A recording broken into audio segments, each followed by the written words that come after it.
Hey, welcome to the Leahona Light, guys. Tonight we're in for a little treat.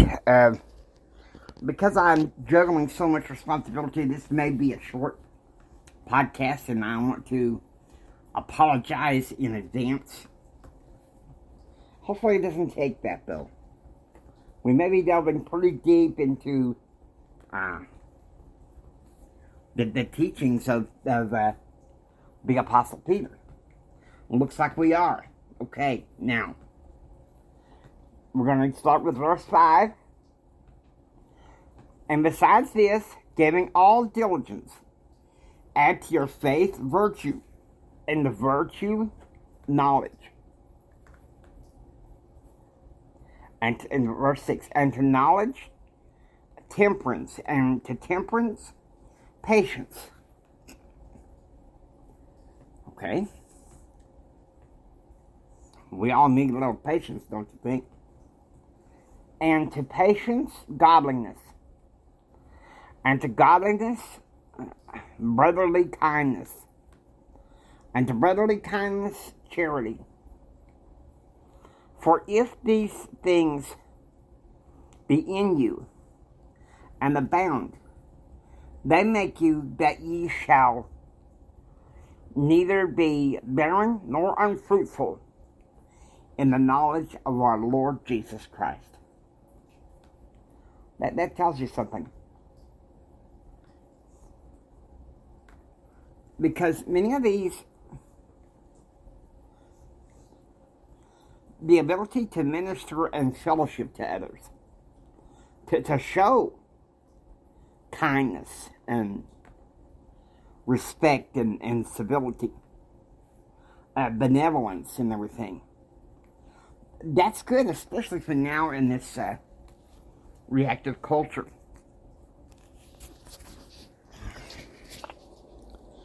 You know, I'm willing to bet that the Apostle Peter went through his own sets of adversities as the first prophet in the dispensations, beginning with the meridian of time. I'm sure he went through intense persecution. Now, we do know, based on the Bible, he did have a wife and family.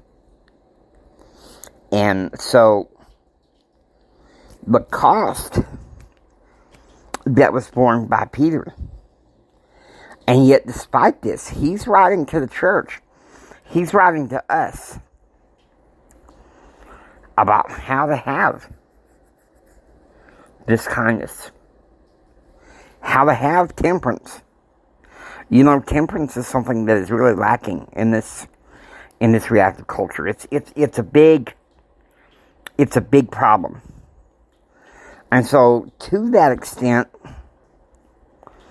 I hope what I have to say helps, can give you strength at this time. And so, get ready, guys. Get ready. Because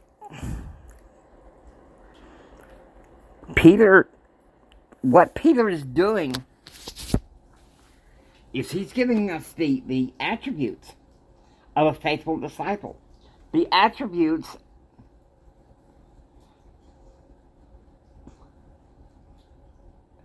that can help us make our calling and election? Sure. And part of that is just by obeying the promptings of the prophets. Yet how many of us, and myself included, okay, I'm making an indictment of myself, or how many of us are really faithful in honoring the counsel of the prophet? Because he is the Lord's mouthpiece. I remember 20 years ago, almost, I think it was around August of 2002, my uncle asked me what was the purpose of the prophet in the church. I said, the prophet is the mouthpiece of the Lord. And my uncle, you know, I grew up as an old Baptist boy. He kind of corrected me. He's like, Jimmy, come on. That doesn't even exist anymore. Nobody can say that they're a mouthpiece to the Lord. The Lord doesn't speak in that way anymore. And a lot of Christians believe that way. But if you look over, okay, even as an old Baptist, you look over the teachings of Dr. Charles Stanley, God does speak today. And the restoration of the gospel proves that the heavens are indeed open. And because of that, we need to listen. Peter, as the first prophet, he's telling them how to avoid sin, how to live in godliness, how to live that perfect higher law of Christ. He's applying that as a prophet to the primitive saints, to the early saints, okay? And so I hope that you find that helpful.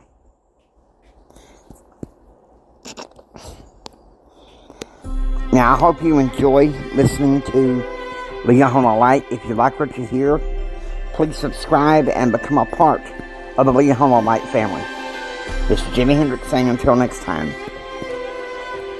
remember who you are, read your scriptures, and preach the gospel. And by all means, everybody, please stay safe. And until Sunday night, I love you, and God bless you.